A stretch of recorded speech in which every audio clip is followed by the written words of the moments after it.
Hey everybody, and welcome to Monday's Chippa in the third person. This is Monday the 10th of June 2019. I'd just like to say go Bruins. Boston, I gotta say that. They call us up and tell us we have to. But that's awesome, man. Bruins bringing it back to the Garden. We're gonna see if they can take the cup. It's gonna be fucking sweet, kid. Anyway, this is Chippa. Chippa in the third person video log. You seem to like it. I like doing it. So there you go. The Chippa Brothers Tangent is my first podcast. But I've also got the Creating Geeks podcast, which tonight you'll be able to hear an interview that Sarah and I did with our first guest on that show, Steve Deutschman from, and I hope I'm pronouncing that right, Steve, from Engaged Family Gaming. They are awesome. Their coverage of E3 this past weekend was great. I watched a big part of it, and I hope you guys give them a follow. They also had an interview on their Engaged Family Gaming podcast with me and Sarah. We recorded them the same night, back to back. So you can go check that out. We're part of a two-part episode where they talked about Nintendo, and then with us, they just talked about random board games and stuff. And we do the same with Steve. So if you were a patron of mine, which only costs you a buck minimum to get 4 and now actually 6 different episodes a month. That's a pretty damn good deal if you ask me. Again, they're free to everybody, but your support is helpful, and what's $1 really? So get on over there, do it up. If you were a patron, you could be listening to that episode with Steve, the Engaged Family Gaming guy, right now. If not, you get it tonight at 8 o'clock p.m. That's also my new release time. 8 o'clock p.m. I also want to point you guys to the attention of the folks over at the Geeks with Shields podcast. They're celebrating their 50th episode. You've heard them on Shooting the Shit before, and you've heard me on their show a bunch. You've also heard them in the ad read at the beginning of more recent episodes because I just freaking love those guys, and I want you guys to love them too. So get on over to patreon.com/geekswithshields and check out their 50th episode. And if you were a patron of theirs, which again is just $1, they're doing the same thing as me. They got 4 shows a month. You could be listening to me and Axel and Ulrich geek out about Godzilla King of the Monsters. That's right. If you want to hear the official Chris Chipman, the Chippa, and Geeks with Shields review of Godzilla King of the Monsters, you have to go become a patron of the Geeks with Shields podcast, and you get access to that as well. And more exciting things coming down the line in regards to that. So what's been going on with me? Well, we had a very, very great but heavy weekend. So as you've heard me say on this before, a really, really great friend of mine who's been on an episode of the Talkbuster podcast, Paul, his mother, he is the sole provider for up in where they live up in New Hampshire. She's been sick. We've gone up there a couple of weekends now. She's been in a nursing home, and it sounded like it was getting near the end this weekend. We went up with the 2 kids, spent yesterday with him. We had a great time, hanging out, playing Cards Against Humanity. We got the Absurd box, which I don't know if any of you guys have played the Absurd box from Cards Against Humanity, but it is a freaking riot. We also hung out and added more quotes to the Right Quote Wrong Movie. We want to get us up to about 500 so we can look into turning that into a real game down the line, but stay tuned to that. But while we were there, Paul's mother did pass away.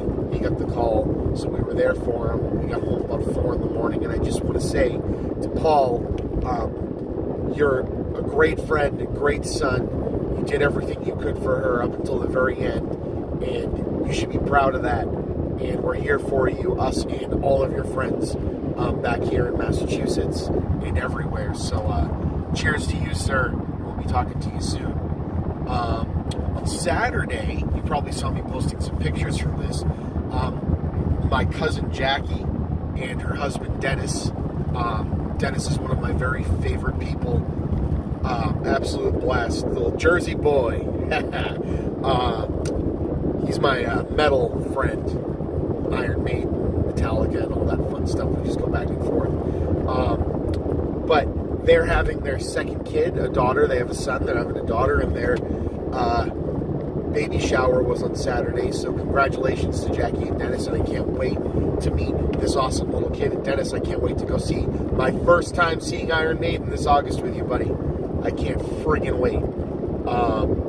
Anyway, so yeah, that happened. You know, the girls went out and did their thing, and I hung out with the kids. And then Saturday night, we actually had a night out without the two kids. This is a first in a long time. We went out for my sister and her husband's birthdays, respectfully. And we went to a Japanese hibachi restaurant in Vinton Square in Swampscott, Massachusetts, which is right near one of the Blockbusters I used to work for, which I think is pretty freaking cool, too. Right there in Vinton Square. We'd never been before. It was absolutely freaking wonderful. Joe's mother and her boyfriend and his sister were there.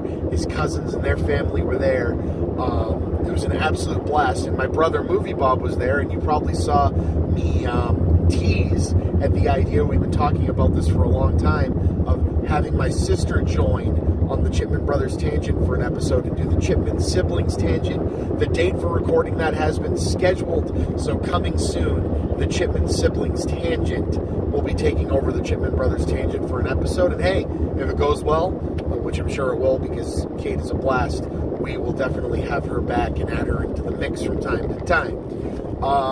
What else is going on? I'm moving further into the reboot of The Twilight Zone, or the continuation of The Twilight Zone with Jordan Peele. The level of production quality continues to be great. I got through the episode Replay, which is a far more pointed and socially conscious episode than they've done so far. It's very much in Jordan Peele's ballpark. It's an episode about a woman who's taking her son to college. I don't remember if they say where they are, but it's somewhere in the Midwest to Deep South type of area. She's they're black, and taking her son to college, and events of the day, they stage this around her family kind of having some skeletons in their closet or things in their past that she was trying to escape from. And so things keep happening that kind of point her only in the direction of going back to her family, which is a Twilight Zone episode type thing enough. She's got this camera that she recorded her first steps of her son on. She's going to record his first steps into college. They established later it was her father's video camera. It may or may not be magic. And when she hits the rewind button, it rewinds things back and lets her kind of get a redo on stuff. Well, the thing that they're trying to redo is this particular white police officer continues to get in their way and show up no matter where they are, and either want to attack, take into jail, or kill her son. And so, very, very, very on the nose metaphor here, but they nail it. I really like the episode. So, spoiler alert on all of these, but I like the direction it goes, the eventual realization of what's going on in the family, and also that, yeah, well, this magic and all of this stuff might be like a MacGuffin for what's going on. And it's really about how they're going to still be running, even in today's world, from this type of situation for the rest of their lives. And unless they combat it head on, they're always just going to be running. And I really like that. And I kind of criticized the Terror at 30,000 Feet episode for going on a little too long and kind of over-explaining itself. Instead of having a character come out to explain, this episode ends with just the whoop-whoop of a police siren after you think everything is taken care of, with Jordan Peele's, some comment about the terrors that people face, are only going to get better if we keep trying, but they still aren't past them. So even in the Twilight Zone, they're not. I'm like, all right, that's kind of more meta than we usually go with this, and I like that, so thank you. I'm near the end of an episode called The Traveler. Fantastic group of actors in this episode. I'll have a full recap of what's going on there, but so far that episode is freaking great as well. So there we go on The Twilight Zone. Now, moving on to some things I've seen from E3. Again, I'll be the first to say I don't follow video games as much as I used to. The whole thing's kind of a brown, shooter-filled blur for me. But I saw some pretty cool things here. So first, The Forza 4, or Forza, is it Forza 4 expansion pack Lego is a fucking great trailer, and I don't have a system that could play that unless they bring it out on Switch, but I want it so bad. It's probably a Microsoft only thing, but I really can't wait to get my hands on that thing and give it a play.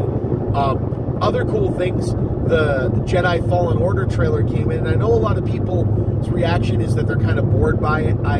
I don't think so. I think it looks like a blast to play. It's great to see an old-fashioned, Star Wars game where the adventure and kick-assness of being a Jedi and being a Jedi not with a choice between dark and light. I like that the guys said that in their little announcement interview they did there at E3 for the EA Play event. But nonetheless, the game looks like a lot of fun. My favorite thing from it is using the lightsaber to light your way through caves like a torch. I know that's a little teeny tiny detail, but I just loved it. And I honestly can't wait to play the game. It would be better if the character you're playing wasn't such a generic character, though. He's kind of he looks basically like Anakin, like a young Anakin as a teenager. I don't know, maybe they could have done something a little bit more interesting to add to the canon. Maybe they're trying to retcon and not anger people so much. But, playing a game as Rey, being able to do this shit would have been really fucking cool. Don't kill me, internet, but that's my outlook. But, so there's that. Did I see anything else from EA Play? I don't think I did. Or E3 in that gen, but those two things really excited me. What else? Oh, they announced that Final Fantasy VII's remake is finally coming out with its first episode in the spring. I'll still believe that when I see it, but can't wait to check that out. That was my favorite game for a very long period of time. I played the shit out of that. Way too many, I'm sick, days off from junior high school for that one. Next, the 3 from Hell trailer is released. Rob Zombie's long-awaited final in what he's calling a trilogy now for the Devil's Rejects, House of a Thousand Corpses, Firefly family thing there. I can't wait. I have no idea how this is going to be a sequel to the Devil's Rejects, since the movie made it very clear that these motherfuckers got gunned down at the end of the Devil's Rejects. I mean, the soundtrack even slows the movie down so they can play Freebird in its entirety during this takeout sequence. I think the Devil's Rejects is the absolute pinnacle of Rob Zombie's abilities. I think it's a great film. I've never outright hated one of his movies. I know a lot of people aren't very fond of him. I haven't seen 31 yet. Maybe that'll be the deciding factor. But even his Halloween movies, they're troubled by some poor acting choices and script choices, but I like the new stuff he does with the Halloween franchise, particularly in the second one. Again, they're not great films, but I don't hate them. The continuation of Halloween with Jamie Lee Curtis more recently, I think, did a better job, but I give him credit for taking one for the team, because someone was going to make that movie, so it might as well have been someone who was a fan. Here comes an ambulance. Over to the right, we're clear. I think House of a Thousand Corpses is a big muddled mess of a fun fucking thing. And Lords of Salem, the more I think about it and the more I've watched it, gets even better. So I really can't wait to see what this guy has in store with 3 from Hell. Really excited to see it moving on from there. I'm sure we'll have more on some other things, but until then, that's about all I've got for today. This has been the Chippa, and I'll see you guys on the other side. Bye.